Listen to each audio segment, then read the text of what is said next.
Muy buenas tardes, queridos alumnos. ¿Cómo están? Dios les bendiga. Es un gusto saludarles a todos ustedes. Bienvenidos a su cátedra que se llama Epístolas Universales, Cartas Católicas.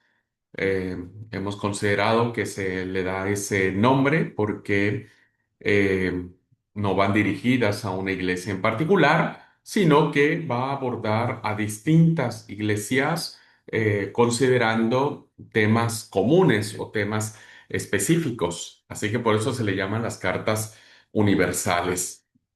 Muy bien, pues vamos a entrar de lleno después de los aspectos introductorios que tuvimos. eh, la clase pasada. Bueno, pues ahora corresponde empezar con el libro de Hebreos. Voy a compartir la pantalla y vamos a empezar a mirar la carta a los Hebreos. Será la primera carta. Dentro de la lista canónica tenemos que Hebreos es posterior a la carta de Filemón, que la carta de Filemón es la carta que cierra el cuerpo paulino, ¿verdad? Entonces, eh, tenemos después esta carta llamada a los Hebreos.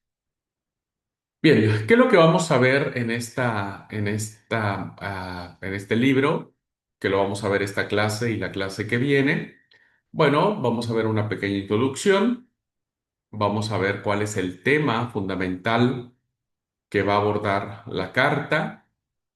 También estaremos analizando un poco respecto de quién fue el autor de esta carta y el lugar y fecha de redacción, donde pudo haberse redactado esta carta muy interesante. Después estaremos viendo quién fue el destinatario, los destinatarios a los que va dirigida la carta a los hebreos, es decir, quiénes fueron el auditorio, ¿verdad? ¿Y qué propósito tuvo el autor para escribir esta carta a estos destinatarios? Muy bien, siguiendo entonces, estaremos analizando en cuestiones muy breves, pero muy puntuales, el contenido de la carta a los hebreos. Vamos a ver también un resumen muy breve de lo que es cada uno de los grandes temas que aborda la carta y después estaremos viendo algunas peculiaridades, ¿verdad? Algunas cosas interesantes como palabras claves e ideas características que predominan la carta a los hebreos, las grandes doctrinas que surgen a partir de esta carta, que es muy importante y algunos pasajes famosos porque es una carta de la cual muchos conocemos o reconocemos textos o versículos que tienen que ver con esta carta, ¿verdad? Así que vamos a ver estos pasajes famosos. Bueno, en esencia este será el contenido. Abordaremos hoy probablemente hasta el destinatario y propósito y después estaremos viendo en la siguiente clase el contenido, el resumen y las peculiaridades. Dicho esto, es importante que ustedes por lo menos den una ojeada a la carta a los hebreos, por lo menos puedan leer los primeros capítulos, ¿verdad? Relativamente es larga, ¿no? Creo que son 13 capítulos. Eh, Son muy densos los temas. Si uno no conoce el Antiguo Testamento, bueno, se trabaría uno en esta situación, pero les sugiero que puedan leer, ¿verdad? Que puedan dar una lectura, puede ser rápida, al menos como para tratar de identificar un poco lo que esta carta se refiere. Entonces, no andan tan perdidos. Por si no, a veces ustedes solamente se quedan con la clase o solo esperan escuchar la clase, pero eso no ayuda bajo ninguna circunstancia a que ustedes puedan ver el fondo de todo esto. ¿Ok? Bien, dicho lo anterior, vamos a la introducción. ¿Qué podemos decir como aspectos introductorios de la carta? El título de los libros del Nuevo Testamento, luego del año 100, es decir, ya entrados en el siglo segundo, se ha mencionado que tradicionalmente esta epístola o esta carta tiene el título en griego que dice solo a los hebreos, ¿verdad? El cual ha permanecido hasta el día de hoy. Al parecer, los manuscritos más antiguos titularon esta carta de una manera muy genérica, ¿verdad? Muy genérica, hablando acerca de los hebreos. Vamos a ver quiénes son estos hebreos, ¿verdad? Porque uno pensaría que son, pues, los hebreos del que habla el libro de Éxodo, por ejemplo. Pero vamos a ver, vamos a analizar por qué se ha llamado la carta a los hebreos. La epístola no especifica a quién fue dirigida, es decir, no es como las cartas de Pablo que dice, bueno, Pablo Silvano a la iglesia de Roma o Pablo a la iglesia de Tesalónica. No, no lo existe, no existe. Realmente Hebreos inicia con una declaración casi cristológica, ¿verdad? Porque inicia Dios habiendo hablado de muchas formas, de muchas maneras a nuestros padres por medio de los profetas, ahora nos ha hablado por medio del Hijo. Y empieza toda una descripción y citando pasajes del Antiguo Testamento. Entonces, no nos da al inicio ni al final de la carta quién fue la comunidad, ni dice explícitamente si fue a los hebreos, ¿verdad? Hablando de los judíos. Recuerden que aquí hay tres tipos de judíos, ¿verdad?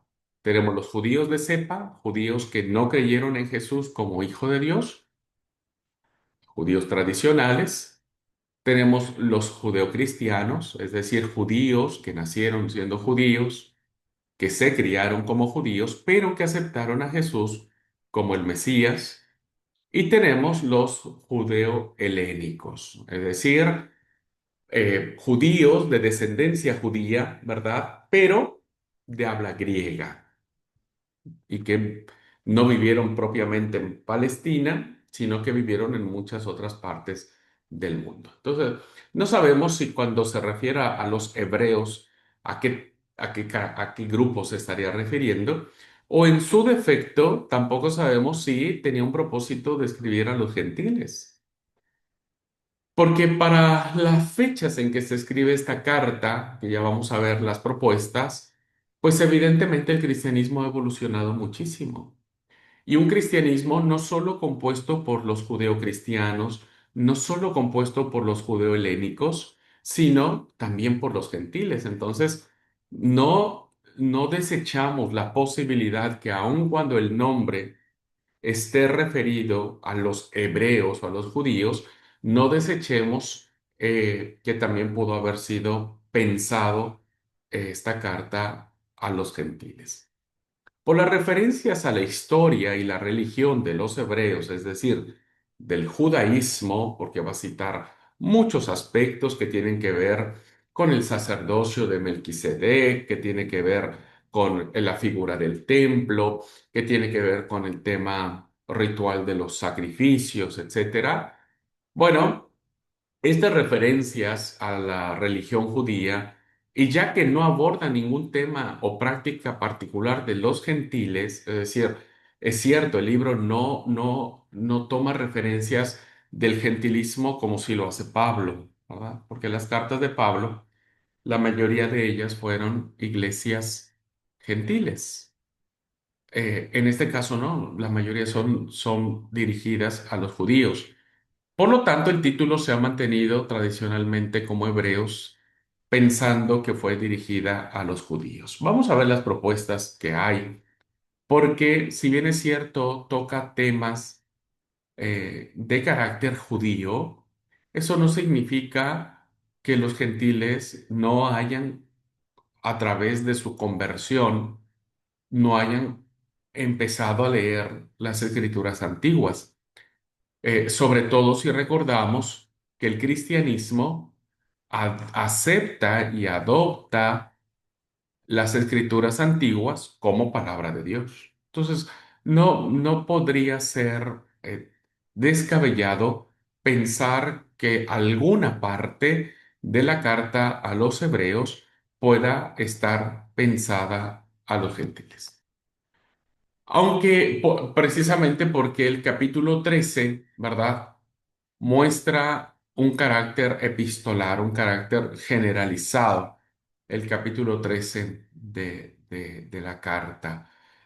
Cuando hablamos del capítulo 13, si usted abre su Biblia, encontrará que los temas que encontramos aquí tienen que ver con deberes cristianos, que tiene que ver con situaciones que bien podrían ajustarse al gentilismo. Por eso digo que no desechemos bajo ninguna circunstancia este, que esta carta también tenga algunos destellos del gentilismo. Bien, lejos del capítulo 13, el resto del documento parece más un discurso teológico que una carta, porque el autor va a defender, ¿verdad? Y va a hacer una comparación entre el sistema legal y religioso levita, ¿va?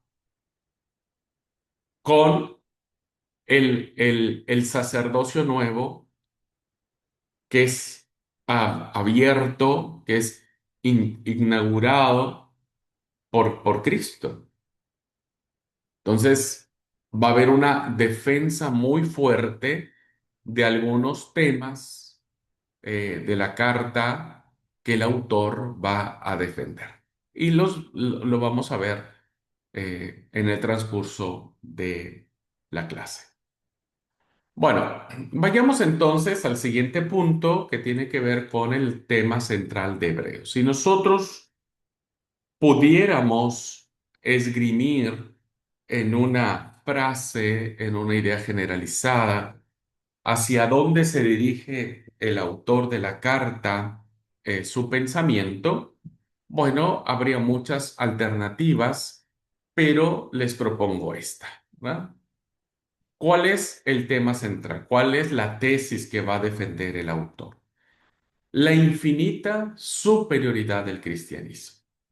El cristianismo, ahora cimentado en la fe de Jesús, es mucho más grande que el judaísmo. El judaísmo, si bien es cierto, se instaló durante muchos siglos en la palestra de la historia y sobre todo del texto bíblico. Se escribieron muchos libros bíblicos sobre Israel. Lo cierto es que cuando el cristianismo se hace presente, va a absorber al judaísmo, ¿no? Porque habrá muchos judíos que acepten a Cristo, y los que no, bueno, se verán rebasados por el cristianismo en sí mismo. Entonces, ¿qué es lo que va a defender el autor? Que esta superioridad estará basada en el sacerdocio perfecto, completo, intransferible y eterno de Jesucristo. La figura del sumo sacerdote en la antigüedad era muy importante, era sagrada. ¿Por qué? Porque venía tras una tradición muy larga donde los sacerdotes procedían de Aarón, ¿verdad? Algunos sacerdotes venían de la descendencia aronita y otros venían de la descendencia de Leví. Recuerden que Leví es la tribu que cuando se reparten los territorios y se conquista la tierra prometida, a ellos no les toca tierra, sino que se reparten entre los territorios de sus hermanos para que sus hermanos los mantengan, diríamos, ¿verdad? Porque ellos fueron apartados por Yahvé para dedicarse al templo, ¿no? Al sacerdocio levita. Entonces, la figura del sacerdote en el templo, hermanos, fue muy poderosa porque representaba el único que podía tener contacto con el lugar santísimo. Recuerden que ustedes lo vieron en su clase de liturgia, hay dos lugares especiales, o había dos lugares especiales en el templo. Uno era el lugar santo y otro era el lugar santísimo, donde el sumo sacerdote entraba al lugar santísimo una vez al año, donde se creía que estaba el santo de los santos. Antes de la destrucción del primer templo, se creía o se sabía que en ese lugar estaba el arca de la alianza, con la vara de Aarón y las tablas de la ley. Bueno, cuando Babilonia arrasa con todo el templo, pues destruye todo eso. Y en la reconstrucción del segundo templo solo había como una piedra muy grande donde se rociaba la sangre de los sacrificios que el pueblo hacía para la expiación de sus pecados. Pero ¿qué sucedía? Bueno, pues que los sumos sacerdotes iban cambiando porque pertenecían a una descendencia. Entonces morían y lo sucedía su hijo. Y bueno, de esa manera se iba. Pero esos sacerdocios eran imperfectos. ¿Por qué? Porque las personas que ministraban, por más rituales de pureza que tenían, pues seguían siendo humanos, seguían estando bajo la condición o la condenación del pecado. Por lo tanto, eran sacerdotes imperfectos y sus sacrificios también eran imperfectos. El autor de la carta a los Hebreos va a establecer que Jesucristo, el Señor, será el sumo sacerdote perfecto, ¿verdad? Que no tiene mancha, que no tiene principio ni fin. Por eso Hebreos nos va a hablar de una figura misteriosa llamada Melquisedec, ¿verdad? También será un sacerdote que hará un sacrificio completo, es decir, no habrá necesidad de volver a realizar ningún otro sacrificio en ningún templo. Por eso es que hoy nosotros, como cristianos, no sacrificamos animales, ¿no? Y no tenemos un templo donde todos vayamos a adorar. Eso fue sustituido por este sacerdocio completo. También es intransferible. El autor va a decir que no le va a otorgar a nadie la prerrogativa de ser el sumo sacerdote que intercede ante la presencia del Padre, y que a nadie le va a conceder absolutamente que se arrope esta idea, ¿no es cierto?, de que haya otro sumo sacerdote que abra un camino nuevo y vivo que nos acerque a Dios. Y el sacerdocio del Señor, como dije, es eterno, porque va a presentar, la tesis del autor, va a presentar a Jesucristo como alguien que fue hecho, no fue hecho, perdón, que es Dios. Si ustedes leen el capítulo 1, el autor, ¿verdad?, va a hablar de Jesús y citará un salmo que dirá: porque a cuál de los ángeles dijo Dios jamás, mi hijo eres tú. A ningún ángel se le dio esta prerrogativa, ¿no?, divina, de llamarse hijo de Dios. Solo a Jesucristo. Por lo tanto, el tema principal va a girar en la defensa férrea, fuerte y contundente de la persona de Jesús, ¿verdad?, como aquel que es único, perfecto y intransferible y eterno. Ese será el tema. Bueno, después vamos a ver que todo el tema de la epístola se desarrolla alrededor de la palabra mejor. Vamos a mirar que cuando la palabra mejor, este adjetivo que se utiliza, siempre se hace en sentido comparativo, ¿verdad? Entonces, ustedes fueron de vacaciones a dos lados, a Brasil y a, no sé, a Uruguay. Entonces alguien te pregunta, ¿cuál de los dos viajes fue el mejor? Entonces alguien dice, mira, Uruguay fue muy lindo, me gustó, pero para mí el mejor fue Brasil, ¿no? Estoy poniendo un ejemplo. Bueno, esto tiene que ver también con el Señor. ¿Por qué? Porque Hebreos va a decir que el sacrificio de Cristo, el sacerdocio de Cristo será mucho mejor que el sacerdocio levita, ¿no? Que el sacerdocio arónico. Por lo tanto, va a usar esta palabra mejor. Cuando ustedes lean el libro, subrayen cuando encuentren esta palabra y compárenlo con lo que les estoy diciendo. Bueno, esta palabra mejor que se usa en una serie de comparaciones, recuerden, mejor es comparar, para demostrar cómo la revelación de Dios en Cristo es superior, es mucho mejor. Dios había revelado antes a través de los profetas, de los patriarcas, pero ahora hay una revelación mejor, Dios en Cristo. Esta revelación que es superior a la que vino por medio de la ley.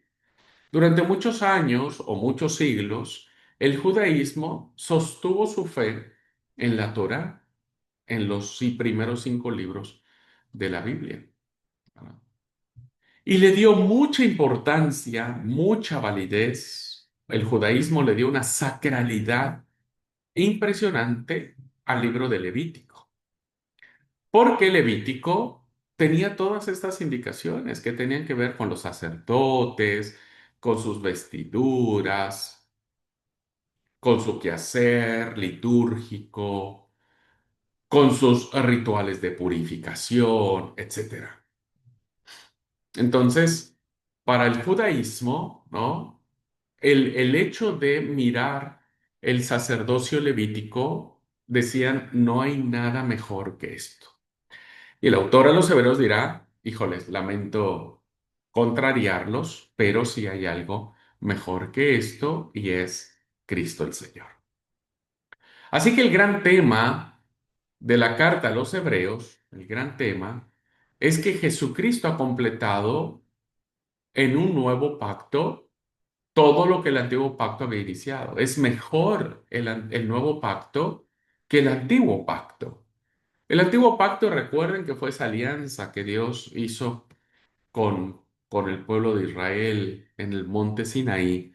Cuando le manda decir a Moisés, Dios al pueblo, fíjense, si ustedes quieren ser mi pueblo, yo quiero ser su Dios, pero ustedes dirán si quieren o no. El pueblo dijo, sí, por supuesto que queremos.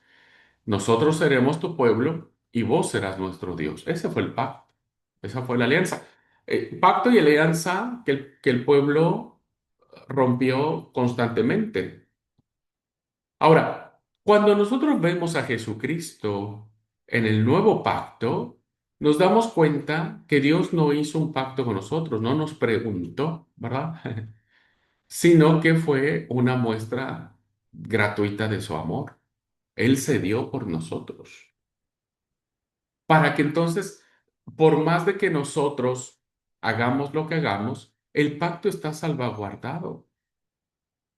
La nueva alianza que ha sido sellada por la sangre del Cordero es una alianza que no está condicionada a nosotros, no está condicionada. Es absolutamente la gracia de Dios. Entonces, el autor dirá que Jesucristo es la completud de todo. De ahí que el libro de Hebreos está lleno de referencias del Antiguo Testamento, por supuesto. Necesitamos repasar los principios elementales que vimos sobre todo lo que tiene que ver con el Antiguo Testamento. Como el libro de Hebreos compara el sacerdocio imperfecto levita con el sacerdocio perfecto de Cristo, es imprescindible un conocimiento del libro de Levítico para poder entender Hebreos. Bien, ya en su momento ustedes aprendieron que la Torá está compuesta por 5 libros, ¿verdad? Génesis, Éxodo, Levítico, Números y Deuteronomio. Bien, son 5 libros. Y el que está en medio, quien se sitúa en el medio de estos 5 libros, pues es nada más y nada menos que el libro de Levítico. Levítico, hermanos, no es un libro de historias. ¿Ah? Tiene por ahí 2 historias de Eldad y Medad. y otra historia que no recuerdo ahora, pero dos pequeñitas historias. El resto del libro tiene que ver con normas, tiene que ver con rituales, tiene que ver con los aspectos de pureza, de impureza. ¿Va? Entonces, para que nosotros entendamos el libro de Hebreos, de alguna manera tenemos que leer el libro de Levítico. Yo sé que muchos no hemos leído el libro de Levítico, ¿verdad? Y está bien, no se sientan mal por eso. Es palabra de Dios, está bien. Pero para nosotros no nos representa mayor cosa que la teología del libro de Levítico, por supuesto, que nos interesa. Pero el resto que tiene que ver con las indicaciones, que tiene que ver con los rituales, con el templo y demás, pues ya no nos interesa porque no existe más. Entonces, fíjense lo terrible o lo complicado que tuvo que haber sido para los hebreos, para los judíos del primer siglo, que alguien les dijera, mira, todo lo que vos creíste, observaste, guardaste, ha sido cambiado. Fue, fue un golpe muy difícil, pero el autor lo plantea de una manera tan magistral que va a establecer y que va a decir, bueno, no hay forma en el cual nadie logre no entender que Cristo es el sacerdote perfecto. Ahora Cristo toma una figura importantísima. Y esto es un gran descubrimiento porque se entiende que los judíos no habían aceptado a Jesús como el Mesías, ¿no? Por su origen, porque nació en un pesebre, porque nació en pobreza, porque fue muerto de una manera ignominiosa, de una manera burda. Entonces, muchos no creyeron en Jesús, ¿no? Como el Hijo de Dios. Y ahora imagínense que les digan, bueno, ese carpintero, ese maestro mayor de obras, es el sumo sacerdote.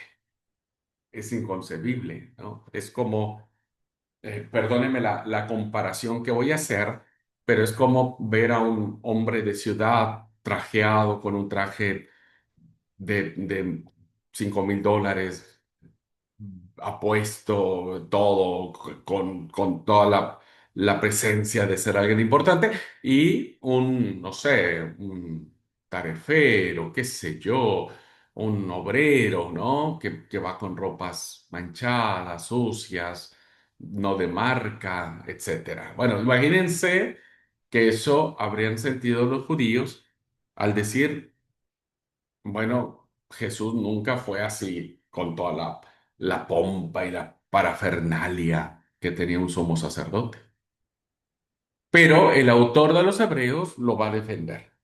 Así que, de alguna manera, queridos alumnos, si ustedes con mayor detenimiento quieren profundizar en esta carta, sí o sí deben darle una leidita al libro de Levítico, ¿no? Bueno, les puede ayudar mucho leer Levítico porque no necesariamente tienen que meterse a investigar a decir, ay, ¿qué quiere decir esto? No, solamente es para que sepan la importancia que tenía la figura del sacerdote. Y entonces, si ustedes ven la grandeza que Levítico muestra al sacerdocio, pues se van a dar cuenta el por qué la carta a los hebreos va a justificar la presencia de Cristo. La epístola a los hebreos es un estudio que contrasta los rituales imperfectos e incompletos del antiguo pacto, dados bajo la autoridad mosaica, es decir, todos estos rituales que se le atribuían a Moisés siguen siendo rituales imperfectos e incompletos. ¿Por qué? Mire, uno de los rituales o una de las normas que establecía el libro de Levítico era el tema de las leyes de pureza y de inmundicia. Entonces, cuando había una persona moribunda o muerta, que no fuera familiar del sacerdote, ¿verdad? El sacerdote solo podía tocar a su esposa muerta, ¿no? Y a sus hijos, a nadie más. Porque si tocaba a otra persona, a sus padres, a un amigo, se volvía impuro. Entonces, tenía que ser toda una serie de rituales, de baños de purificación, ¿verdad? Para poder ministrar nuevamente en el templo. Tenía que ser como un tipo de retiro, ¿no? En donde decía, bueno, hoy yo no puedo ministrar porque estoy inmundo.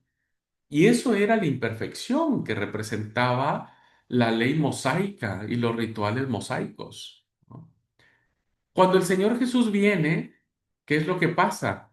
Pues pasa todo lo contrario. Jesús toca al enfermo, Jesús toca al muerto, a los muertos, a las mujeres enfermas, a los leprosos.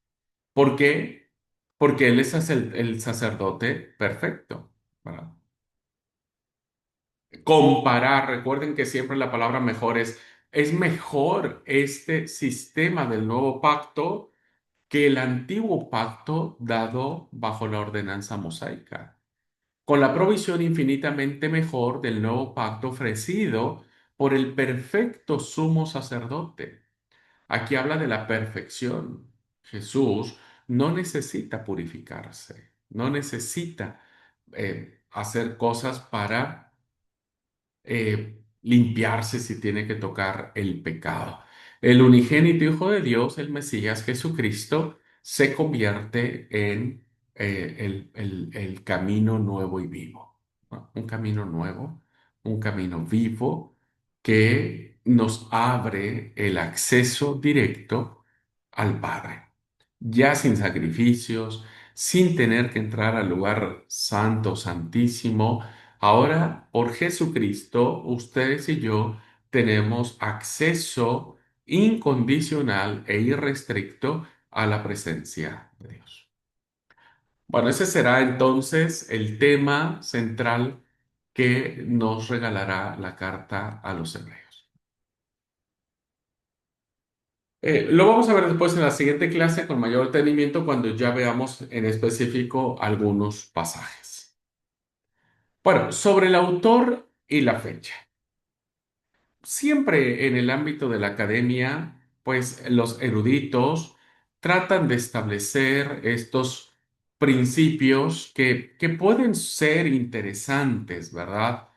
Porque depende la fecha en que tal o cual escrito se date, pues sabremos cuáles eran las circunstancias que rodearon. No es lo mismo un escrito que se escribe alrededor del año 60, por ejemplo, que un escrito que se escribe alrededor del año 100. Las circunstancias históricas, culturales y demás son totalmente diferentes. Por eso los estudiosos tratan de establecer con mayor claridad quién escribe esto y quién escribe y cuándo lo escribe, como para conocer mucho más las características de los escritos bíblicos.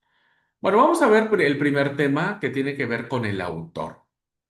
¿Quién escribió la carta a los hebreos? Bueno, debemos reconocer, queridos hermanos, que durante muchos años la tradición de la iglesia establecía que Pablo podría haber sido el autor de esta carta, ¿verdad? Entonces decían que en vez de 13 cartas, Pablo habría escrito 14 cartas y se le atribuía la autoría paulina, pues como para darle validez a la carta, ¿no?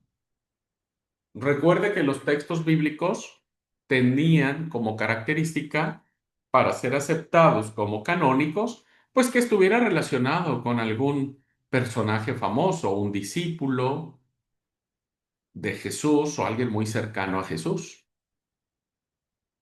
Entonces se consideraba que Pablo era la mejor propuesta. Sin embargo, los estudios bíblicos, verdad reciente, la exégesis moderna, nos ha establecido que el autor es desconocido. No sabemos quién escribió en esencia la carta a los hebreos, ¿verdad? Existen muchas posturas, pues ante esto hay una frase que dice, a río revuelto, ganancia de pescadores. Entonces, como no hay una claridad, pues los eruditos han hecho una fiesta de esto y han propuesto a muchos personajes para escribir. Y algunos nombres que se tiran como propuestas, bueno, Pablo sigue siendo el primero, aunque sabemos que no lo es. Pero surgen nombres interesantes como Bernabé, Bernabé, que fue el mentor de Pablo, también podría haber sido, es un judío helénico. Bueno, podría ser una propuesta, o tal vez Silas, el gran compañero de Pablo a partir del segundo viaje misionero, o el elocuente y poderoso predicador Apolos. Pudo haber sido el mismo Lucas, el autor del Hechos y de el Evangelio. Algunos piensan que pudo haber sido Felipe, este judío helénico, ¿verdad? Que predicó en Samaria y en toda la costa filistea. Y hay algunos que se animan a pensar que pudo haber sido este matrimonio, Priscila y Aquila. Es la primera vez que se propone a una mujer como autora de un texto bíblico, ¿verdad? Porque hasta donde sabemos, la mayoría o la totalidad de los textos bíblicos han sido escritos por hombres. Hasta ahora que algunos pueden atreverse a establecer que Priscila junto con su esposo Aquila, pudiesen haber escrito la carta a los hebreos. Pero más allá de las especulaciones, no conocemos porque la carta no lo dice, ¿verdad? No lo dice. Entonces, como no lo dice, bueno, podríamos considerar las opciones mejor o peor que nos parezca. ¿De dónde vino entonces la tradición de que Pablo habría sido el autor? Bueno, en esta tablita comparativa vemos los argumentos que se establecen a favor y en contra de que la carta haya sido Paulina. El argumento en contra, es decir, que dicen que Pablo no escribió la carta, primero es porque Calvino, el gran reformador suizo en el siglo XVI, escribió y dijo, no puedo dar razones para mostrar que Pablo fue su autor, ¿no? Entonces él no estaba seguro de que lo hiciera. Martín Lutero pensaba lo mismo, ¿verdad? Y fue él en 1537 cuando sugiere que el autor de la carta pudo haber sido el poderoso Apolos. Los teólogos modernos, los biblistas actuales, creen que no es posible que haya sido Pablo. ¿Por qué? Por el estilo literario que ahora voy a explicar. Otros han mencionado a Lucas o a Bernabé como posibles candidatos para la escritura, y uno de los factores en contra de pensar que Hebreos es Paulino es el estilo literario, ¿ah? Porque, según los biblistas, el griego que se utiliza para escribir la carta a los Hebreos es muy alto, ¿no? Es de una clase muy elevada, es un estilo muy rico en figuras, muy fino, ¿verdad? En sus oraciones.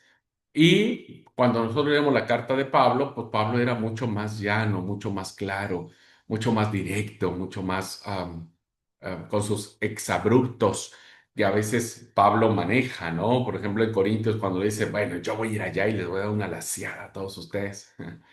O cuando le dice a los Gálatas insensatos. Bueno, eso no aparece en la carta a los hebreos. La carta a los hebreos es una carta con una riqueza literaria de altas letras, ¿verdad? De fina redacción. Y por lo tanto, los que se oponen a que Pablo sea, bueno, concuerdan de que no pudo haber sido él. Sin embargo, hay otros biblistas o eruditos que sí van a considerar a Pablo como el autor de la carta. Clemente y Orígenes creen que fue Pablo, es decir, son autores que ya están en el siglo tercero, siglo cuarto, y ellos creen que sí fue Pablo el que escribió, aunque tampoco dan muchas razones para creerlo. Ellos lo pensaban así. El puritano John Owen y el escritor moderno A.W. Pink afirman vehementemente que el apóstol Pablo es el escritor de Hebreos. Y dicen, tuvo que haber sido un hombre con un conocimiento teológico muy grande, por supuesto. Tuvo que haber sido el autor, alguien que conocía a la perfección las grandes doctrinas del Antiguo Testamento, para articularlas de manera especial, ¿no? El hecho de comparar a Melquisedec, esta figura misteriosa que aparece en Hebreos, pues evidentemente el autor tuvo que conocer la historia de Abraham con el sacerdote de Salem, ¿verdad? El rey de Salem, el sacerdote de Salem llamado Melquisedec. Y entonces hace una teología interesantísima con un vasto conocimiento de los judíos, con dones excepcionales y que conocía a Timoteo. Esta es una referencia interesante, hermanos, porque al final de la carta se menciona a Timoteo. Dice el capítulo 13, versículo 23, sabed que está en libertad nuestro hermano Timoteo, con el cual si viniere pronto iré a veros. Timoteo es el hijo de la fe de Pablo. Se cree que quien escribe pudo haber sido Pablo, pero eh, Pablo firmaba sus cartas, ¿no? O al menos las cartas que se dicen de él llevaban de alguna manera su nombre.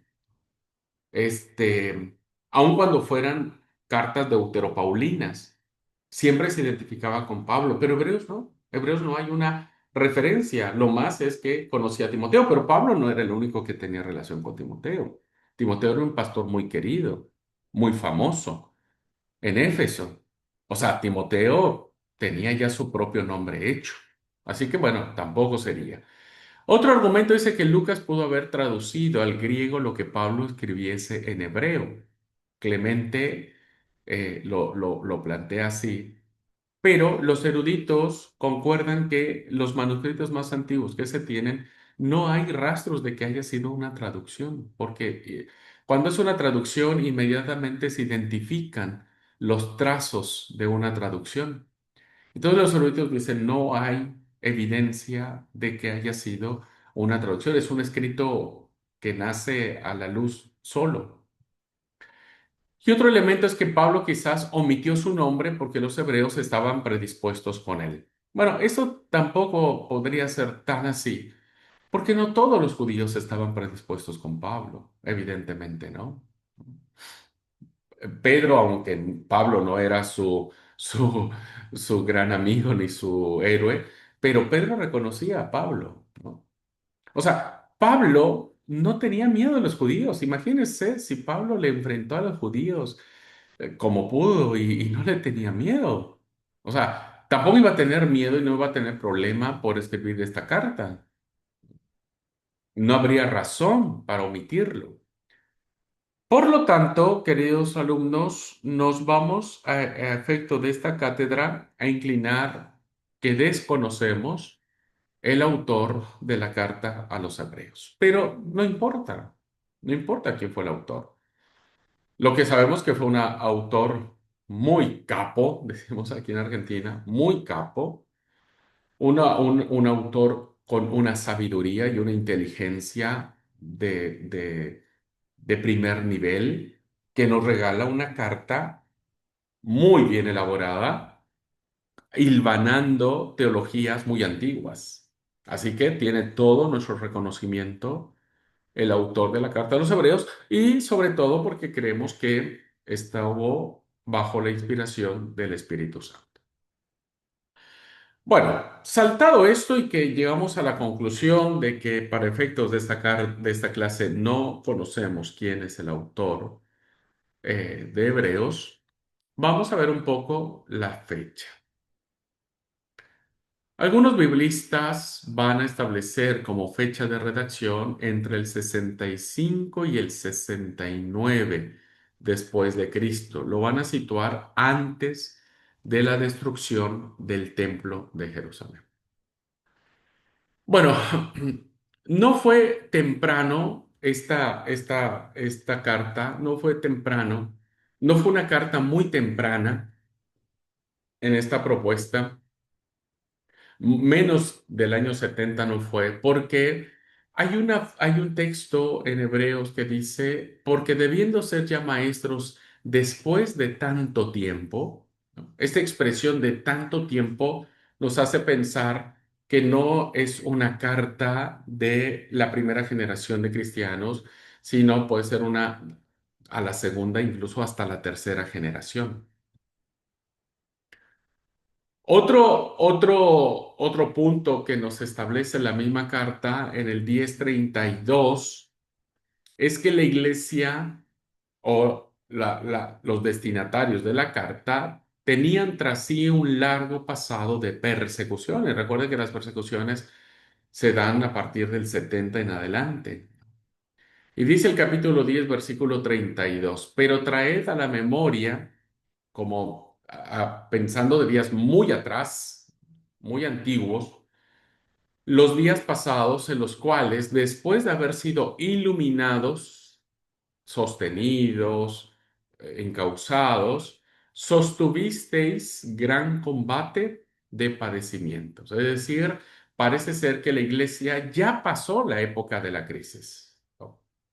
La iglesia ya pasó la época del sufrimiento, de la persecución, de la muerte. Entonces, eso nos hace pensar que no es una carta temprana. Otro elemento que podemos ver también para ver que es una carta tardía es porque parece que los milagros que antes acompañaban la predicación ya no se producen más, porque el libro de Hechos nos dice que la predicación fue acompañada por eventos milagrosos, ¿verdad? Entonces, según el capítulo 2 versículo 3 o 4 ya no hay más eso, ¿verdad? Dice, ¿cómo escaparemos nosotros si descuidamos una salvación tan grande, la cual, habiendo sido anunciada primeramente por el Señor, nos fue confirmada por los que oyeron, testificando Dios juntamente con ellos, con señales y prodigios y diversos milagros y repartimientos del Espíritu Santo según su voluntad? Evidentemente, esto ya fue, ¿verdad? O sea, se llevaron a cabo todas estas señales, prodigios, milagros, la repartición del Espíritu, y que fue la base de la cristiandad. Por lo tanto, la carta, el auditorio de la carta, evidentemente tuvo que haber sido un auditorio muy lejano, ¿verdad? Una carta muy tardía.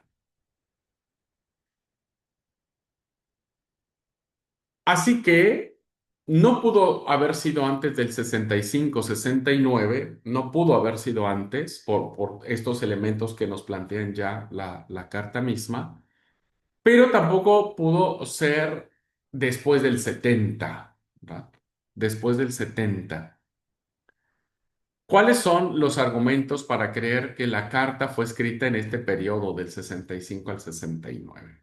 Primero, el uso del tiempo presente en los textos que aparecen allí en su pantalla dan a entender que el sacerdocio levítico y el sistema de sacrificios estaba todavía en operación, es decir, no habla las funciones del sacerdocio levítico en pasado, sino lo hace en presente. Eso significa que el templo no había sido destruido todavía, que todavía los sacerdotes ministraban los sacrificios en el templo. También dice que los lugares de reunión fueron destruidos desde las guerras judías que comenzaron en el 66 después de Cristo y el templo de Jerusalén fue devastado en el 70. Hubiese sido un argumento, evidentemente. Es decir, en lugar de escribir en el 813, por ejemplo, al decir ¿qué es lo que dice la carta? 8:13 dice, al decir nuevo pacto, ha dado por viejo al primero, y lo que se da por viejo y se envejece está próximo a desaparecer. Esta expresión de estar próximo a desaparecer significa que todavía estaba funcionando, porque si el templo ya hubiera sido destruido, si ya no hubiera más el sistema de sacrificios, entonces hubiera dicho, ya desaparecieron por completo todos los sacrificios y sus altares, como hablando en término pasado. Pero al plantearlo en término presente significa que el sistema cultural, religioso, sacerdotal del Templo de Jerusalén todavía no había sido destruido por el Imperio Romano. Una segunda razón, ¿verdad?, que nos da la misma carta que dice en el capítulo 13, versículo 7, que los primeros maestros ya habían muerto. Ya habían muerto, y si pensamos en Pedro, Pablo, bueno, Pedro y Pablo murieron ahí en el 62, 64, 65, que es cuando mueren los pilares de la iglesia. Y por eso dice, acordaos de vuestros pastores. Esto lo hace en términos pasados. Acuérdense de sus pastores que os hablaron la palabra de Dios. Considerad cuál haya sido el resultado de su conducta e imitad su fe. Pues ya Pablo y Pedro no vieron la destrucción del templo. Ellos murieron antes de que el templo fuera destruido.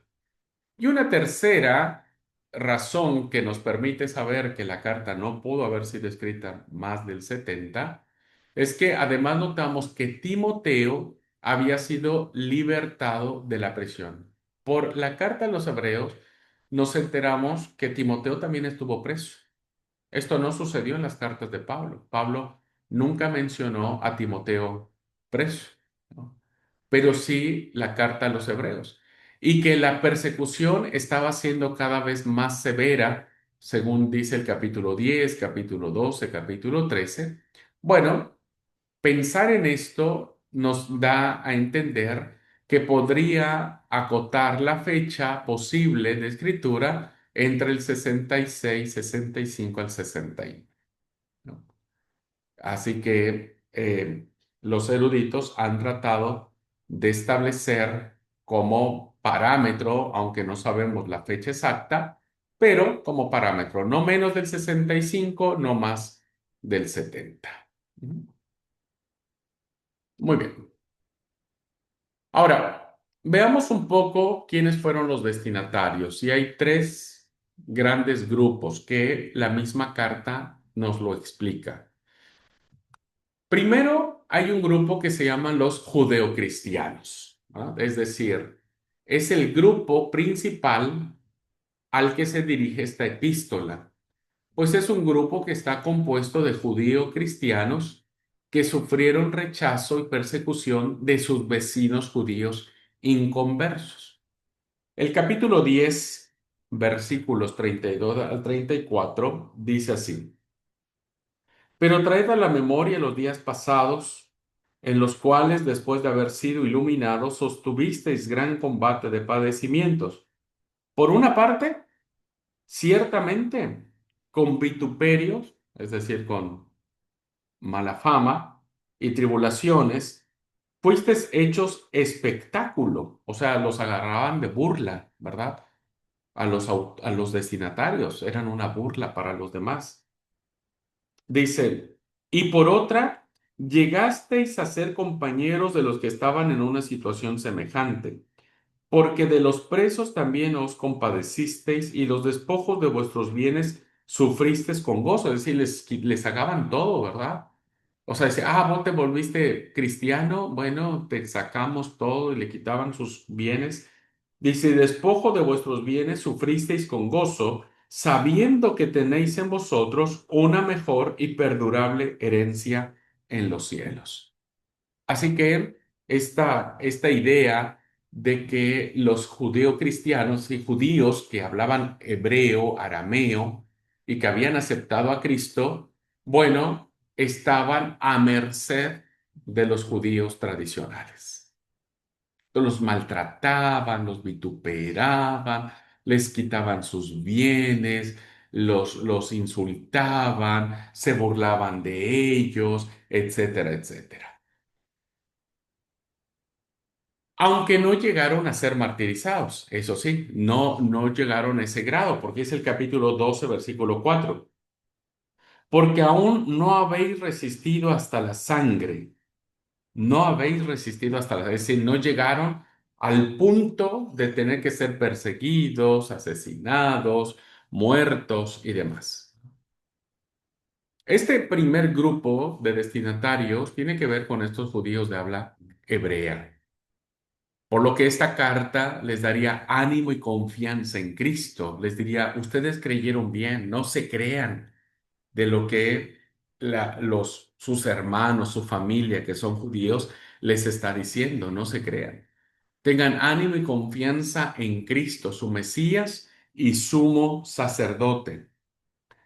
Así que era un grupo inmaduro de creyentes que fue tentado a mantenerse en los rituales simbólicos y débiles de las tradiciones del judaísmo. Fue este grupo en el cual los judíos de cepa, ¿verdad? Los decían, pero bueno, podés, es como cuando alguien se convierte del catolicismo al cristianismo, ¿no? Ha pasado. Decir, pero ¿cómo dejaste de creer en la Virgen? ¿Cómo dejaste de creer en los santos y no prendes veladoras y quitaste la imagen de tu casa, etcétera?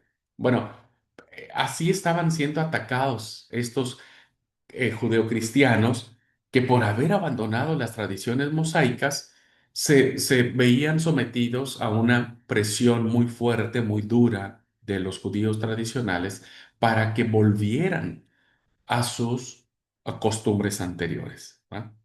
Y entonces el autor a los hebreos les dice, no, ustedes ya no tienen que sacrificar ningún animal, no tienen que ir a ningún sistema ritual, no necesitan que ningún sumo sacerdote del templo interceda por ustedes. Ahora Cristo se dio por nosotros como sacrificio único, ¿verdad? Perfecto, santo. Y Él es el que nos conduce para que vayamos personalmente ante la presencia de Dios. Bueno, este fue el primer grupo, es uno de los grupos que vemos claramente identificado en la carta a los hebreos. El segundo grupo son los judíos inconversos que asentían, es decir, aquellos prosélitos, ¿no? Que decían, bueno, sí, me encanta Jesús, todo re lindo, pero me quedo aquí, ¿no? Este segundo grupo eran judíos inconversos, judíos que no se habían convertido a Cristo, que no lo aceptaban, pero que razonaban y decían, sí, por supuesto, que todo lo que ustedes nos están diciendo de, de Jesús, tienen toda la razón, ¿no? Es como cuando alguien dice, sí, yo sé que el sábado hay que guardar, ¿no? Pero, pues me han enseñado que el domingo es el día del Señor, así que yo sigo guardando el domingo. Bueno, lo mismo sucedía aquí.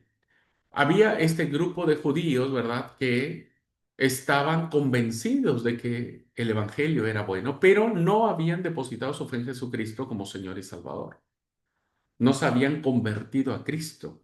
Eran como partidarios, como simpatizantes del movimiento de Jesús.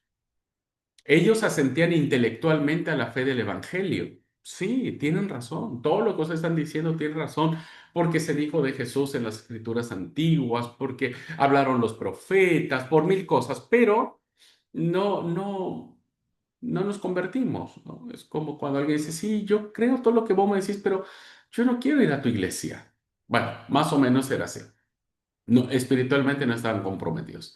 A este grupo, ¿verdad?, que aparece en la carta, se escriben los siguientes textos. Capítulo 2, versículo del 1 al 3 dice, por tanto, es necesario que con más diligencia atendamos a las cosas que hemos oído, no sea que nos deslicemos, porque si la palabra dicha por medio de los ángeles fue firme y toda transgresión y desobediencia recibió justa retribución, ¿cómo escaparemos nosotros si descuidamos una salvación tan grande, la cual habiendo sido anunciada primeramente por el Señor, nos fue confirmada por los que oyeron? testificando Dios juntamente con ellos con señales y prodigios y diversos milagros y repartimiento del Espíritu Santo según su voluntad. Evidentemente, el pasaje está planteando decir, bueno, este es el Evangelio, ¿verdad? Es un Evangelio que tiene poder, que tiene autoridad. Capítulo 6, versículos 4 al 6 dice, y recayeron, sea otra vez renovados para arrepentimiento, crucificando de nuevo para sí mismo al Hijo de Dios y exponiéndolo a vituperio, porque la tierra que bebe la lluvia que muchas veces cae sobre ella y produce hierba provechosa, aquellos por los cuales es labrada, recibe bendición de Dios. Es capítulo 6 versículos, no, perdón, leí mal, es del 4 al 6. Porque es imposible que los que una vez fueron iluminados y gustaron del don celestial y fueron hechos partícipes del Espíritu Santo, asimismo gustaron de la buena palabra de Dios y los poderes del siglo venidero, y recayeron sea otra vez renovados para arrepentimiento, crucificando de nuevo para sí mismos al Hijo de Dios y exponiéndolo a vituperio. Porque es imposible, dice, que los que una vez fueron iluminados y gustaron del don celestial, ahora no lo reconozcan. Lo mismo veremos en el capítulo 10, versículos del 26 al 29, porque si pecáramos voluntariamente después recibido el conocimiento de la verdad, ya no queda más sacrificio por los pecados, ¿no? Si pecáramos, es decir, ellos ya saben lo que tenían que hacer y no cambiaron su forma de vivir. Así que bueno, son estos que nosotros podríamos llamarlo tibios, que aun cuando se les exponga las verdades claritas, van a terminar no aceptando bajo ninguna circunstancia la palabra de Dios, ¿verdad? Y un tercer grupo era los judíos inconversos que finalmente rechazaban, que no querían saber nada de Jesús, ¿verdad? Que decían, ¿sabes qué? Yo sí, de plano, no me vengas a mí con eso. El tercer grupo no estaba convencido de la verdad del Evangelio al que se había expuesto, y el capítulo 9 va a dedicar muchas de las palabras a este grupo. Veamos los versículos que aparecen ahí. El capítulo 9, versículo 11 dice, pero estando ya presente Cristo, sumo sacerdote de los bienes venideros, por el más amplio y más perfecto tabernáculo, no hecho de manos, es decir, no de esta creación. 14. Cuanto más la sangre de Cristo, el cual mediante el Espíritu eterno se ofreció a sí mismo sin mancha a Dios, limpiará vuestras conciencias de obras muertas para que sirváis al Dios vivo. O sea, les está remachando que ellos seguían pensando en el sistema de las obras. Entre más obras hacías, mejor podías hacer la obra para Dios. Versículo 15. Así que por eso es mediador de un nuevo pacto, para que interviniendo muerte para la remisión de las transgresiones que había bajo el primer pacto, los llamados reciban la promesa de la herencia eterna. Es decir, el primer pacto no sirve más. Versículo 27 dice, y de la manera que está establecido los hombres que mueren una sola vez, y después de esto el juicio. Así también Cristo fue ofrecido una sola vez para llevar los pecados de mucho, y aparecerá por segunda vez en relación con el pecado para salvar a los que le esperan. Es decir, habla de temas fundamentales, ¿verdad? Del Evangelio. Cristo, la salvación, de la muerte y todos estos temas que tienen que ver con el Evangelio de Jesucristo. Pues estos tres grupos, hermanos, están perfectamente identificados. Los judeocristianos que aceptaron a Cristo, pero que eran rechazados o eran sometidos a burla por otros judíos. Estaban los judíos, el segundo grupo, que sí les gustaba Jesús, pero no estaban comprometidos con Jesús. Y el tercer grupo que de plano rechazaba tajantemente el Evangelio del Señor. Bueno, aquí está el mapa donde se cree que pudieron haber estado los judíos que nos habla la carta a los hebreos. Tenemos aquí las comunidades judías de los años del 60 al 70. Recuerden que la carta fue escrita entre el 65 y 69. Bueno, tenemos en Palestina, aquí tenemos donde es la tierra del Señor. Tenemos en Egipto, ¿verdad? El norte de Egipto. Tenemos todo el Asia Menor y tenemos Grecia, ¿verdad? Italia. Aquí está Italia, Grecia, Asia Menor. Hebreos 13:24 nos sitúa en esta parte porque dice, ¿verdad? Los de Italia os saludan, aunque es muy ambiguo, pero pues no sabemos si fue en qué parte de Italia, pero seguramente fue en esta zona. Grecia o Asia Menor es posible por el uso de la Septuaginta, estos lugares donde pudieron estar. Los judíos que vivían en el exilio habían sustituido, perdón, el templo con las sinagogas, pero solían peregrinar al templo de Jerusalén. O sea, los judíos que estaban aquí asentados en estos lugares, hermanos, no tenían templo, solo tenían sinagogas. Y recuerden que las sinagogas eran los lugares en donde los judíos asistían para recibir su instrucción. Solo podían los judíos sacrificar aquí, en Jerusalén, en Palestina, en el templo de Jerusalén. Solo allí podían ellos sacrificar. Así que todos, en la época de la Pascua, viajaban, los que podían, evidentemente, pero todos anhelaban ir por lo menos una vez a Jerusalén a celebrar la Pascua. Bueno, viajaban todos para este efecto en este lugar. Bueno, hasta ahí vamos a dejar la clase, hermanos. La próxima clase vamos a hablar acerca de los propósitos y vamos a ir analizando de a poquito cuáles son los grandes temas que nos ofrece la carta a los hebreos. Los invito a que puedan leer la carta, puedan leerla, insisto, solo es con el afán de que puedan familiarizarse con la carta, entonces eso nos ayudará mucho para identificar los temas que vendrán después. ¿Ok? Bueno, deseo que Dios les bendiga, ha sido un placer compartir con ustedes y seguimos en la siguiente clase abordando esta hermosa carta a los hebreos. Dios los bendiga, que tengan linda tarde para todos. Paz.